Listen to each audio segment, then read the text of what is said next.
Bonjour et bienvenue à l'Académie du Gros Son. Alors aujourd'hui je mets à la joue un peu solo, donc sans Gérald, pour vous parler de comment est-ce qu'on accorde une guitare électrique dans le contexte d'un enregistrement rock. Alors je vais vous expliquer dans 2 secondes pourquoi est-ce que je fais cette différence donc, entre le rock ou le metal et les autres styles de musique. Attaquons tout de suite. Avant de pouvoir s'accorder correctement, il nous faut 3 éléments. Donc, de 1, des cordes assez neuves, fraîches. Moi, je vous conseille pour du métal, donc quelque chose d'assez moderne, d'assez brillant, des cordes vraiment très récentes, carrément neuves. Une des meilleures de jeu, c'est idéal. Pour du rock, là, on a un peu plus de marge de manœuvre. 1 heure, 2, 3 heures de jeu, ça va. Ça, évidemment, dans un contexte de studio, pour des prises finales. Pour une démo, c'est un peu moins important. Mais c'est bien d'avoir des cordes neuves également pour la tenue d'accord. Des cordes rincées de 3-4 semaines, 2 mois de vie ne tiendront juste pas l'accordage aussi bien que des cordes neuves. Voilà, ça c'est de 1. De 2, une guitare bien réglée, bien intonnée. Okay, donc qu'est-ce que ça veut dire? Quand on a une note bien droite sur la corde 0, sur la 2e case, sur la 24e case, ne vous inquiétez pas trop si ce n'est pas exactement le cas. Des instruments à cordes comme des guitares ne sont jamais parfaitement intonnés. Voilà, c'est aussi pour ça qu'on fait cette vidéo aujourd'hui. 3e point, c'est d'avoir un bon accordeur. Ici, j'utilise un petit accordeur que vous voyez à l'écran, un petit accordeur de chez Brainworks en plugin qui fait très bien son taf. Alors, un petit point pour les accordeurs, vous avez ici ce qu'on appelle une référence, donc 440 Hz en fait, ce n'est pas écrit mais c'est des Hz, donc une fréquence de son. Et cette référence en fait nous dit quelle fréquence exacte est un La. Alors, les raisons pourquoi est-ce que ça existe, je vous la passe aujourd'hui, mais c'est important de s'assurer que votre accordeur est en 440. Si vous n'êtes pas sûr ou si vous êtes toujours un peu à côté, que ça ne sonne jamais exactement bien avec les autres gens, regardez, c'est peut-être ça le problème. Donc une référence à 440 et on est bon pour l'accordage. Tout d'abord, traditionnellement, les guitaristes vont plutôt s'accorder sur la longueur de la note, le sustain de la note, donc quelque chose comme ceci. Voilà, et on va attendre que cette note se stabilise un peu pour regarder l'accordeur.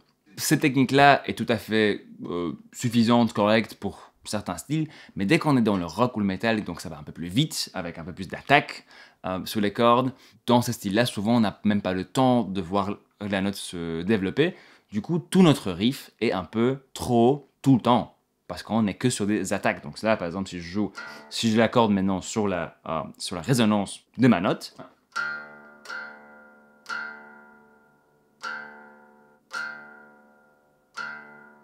voilà. Maintenant, je vais essayer de jouer un peu plus vite.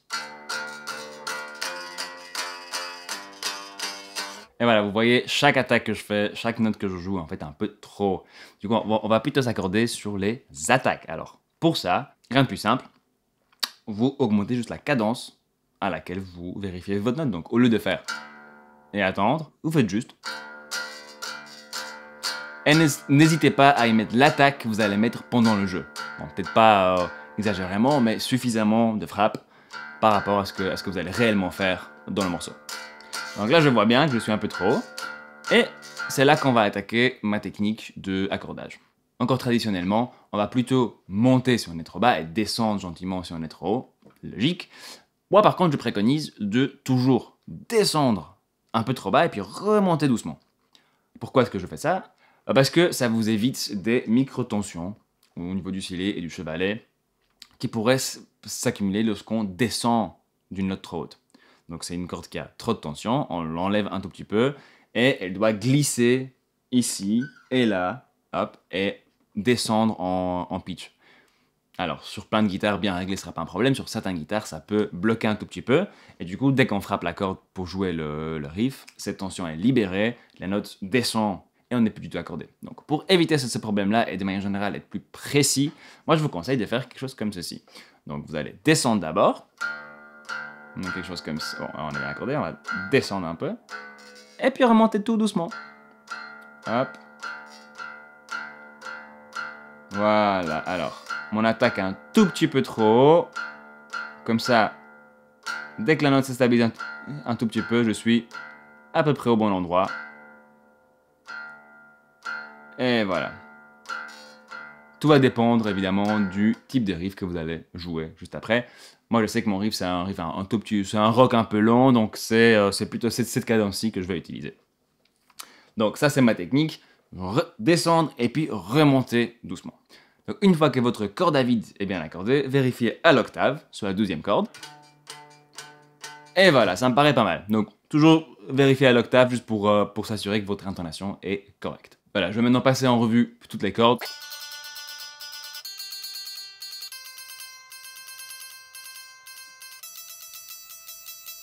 Alors, ici, vous allez voir, on a un tout petit problème.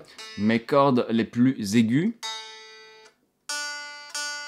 ont du mal à être captées par l'accordeur. C'est quelque chose qui peut arriver, surtout si vous avez une guitare qui n'envoie pas énormément de signal ou vous avez un accordeur qui n'est pas très sensible. Surtout en fait en plugin. En pédale en général, il n'y a pas de souci, mais en plugin, ça peut arriver souvent. Et alors, très facile, comment régler ça? Vous mettez simplement sur votre micro manche. Donc là, j'étais sur mon micro chevalet, parce que c'est avec ça que je vais enregistrer, mais sur mon micro manche, j'ai un peu plus de corps, un peu plus de basse, un peu plus de matière pour l'accordeur, pour analyser ma note. Et là, tout de suite, voilà, plus de soucis. On accorde ça.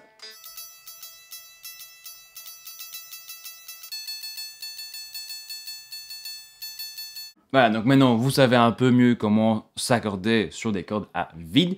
Et maintenant on va parler de comment est-ce qu'on s'accorde pour s'enregistrer. Pourquoi la différence, vous me direz?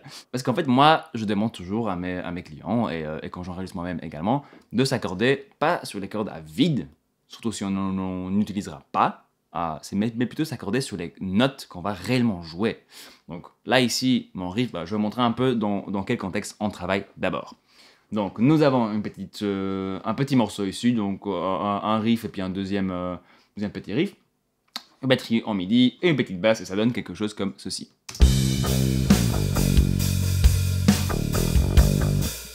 Voilà, et le riff donne lui quelque chose comme ça.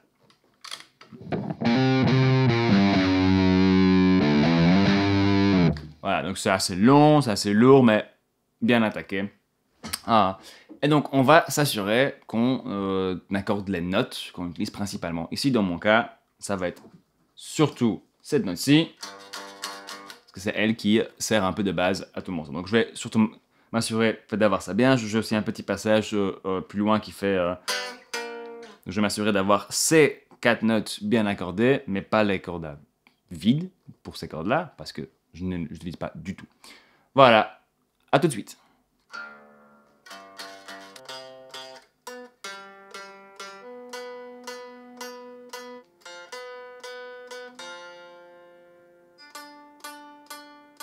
Et voilà, c'est accordé, alors je passe quand même pas mal de temps, je veux vraiment m'assurer que je suis bien accordé pour jouer ces riffs correctement. Alors je vais vite enregistrer maintenant une petite guitare à gauche, une petite guitare à droite. Je vais pas me raccorder entre les deux, parce que à chaque fois que je me raccorde, je vais changer un tout petit peu les différences, les petites micro-différences entre les cordes, et ça va avoir un impact sur comment ce riff bouge ensemble, c'est ce côté droit et gauche de ma guitare. S'ils sont accordés pareil, même s'il y a des petites impuretés, au moins c'est la même chose. Par contre, s'ils sont accordés différemment, ils vont pas bouger exactement de la même manière. Et moi, je vais vraiment avoir un effet d'un mur de son qui m'arrive en pleine face. Donc, je passe vite fait à l'enregistrement. Et c'est parti.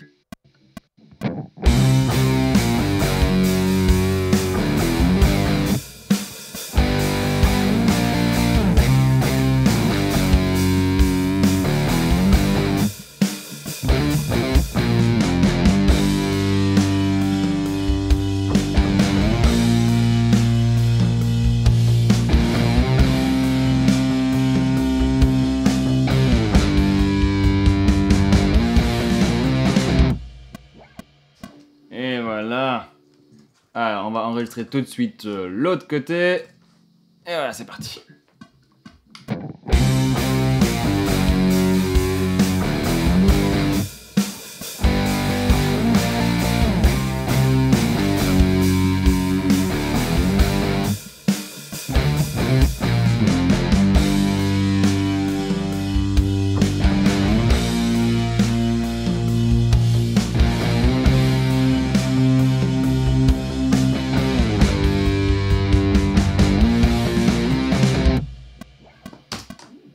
Voilà, donc le riff est enregistré, ça sonne pas mal.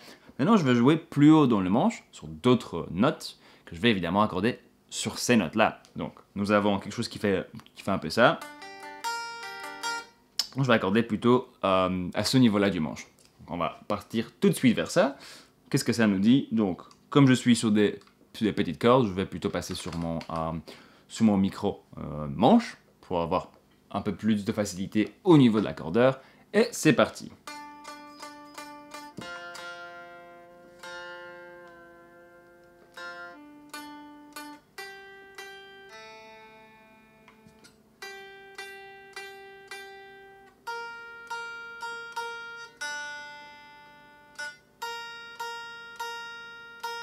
Et voilà, donc vous avez vu ici, j'ai de nouveau passé quand même pas mal de temps bien en détail. Tout ça pour avoir un accord bien droit, bien joli. Donc je vais vous montrer ça avec le son de l'ampli. Ça fait quelque chose comme ça. On va tout de suite passer donc à l'accordage. Ici je vais utiliser, donc j'utilise un son un tout petit peu différent. Voilà, réglons ça comme il faut. Hop. Et c'est parti.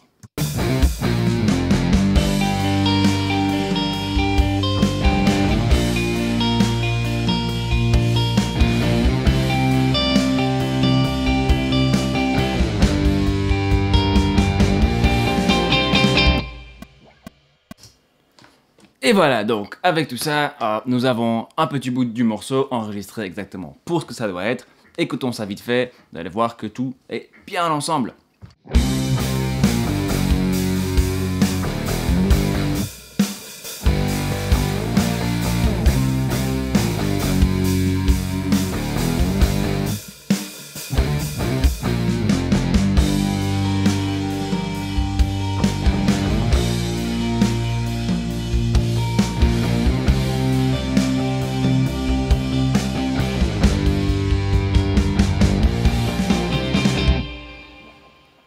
Merci énormément pour le temps passé ici avec moi sur cette vidéo de l'accordage de la guitare.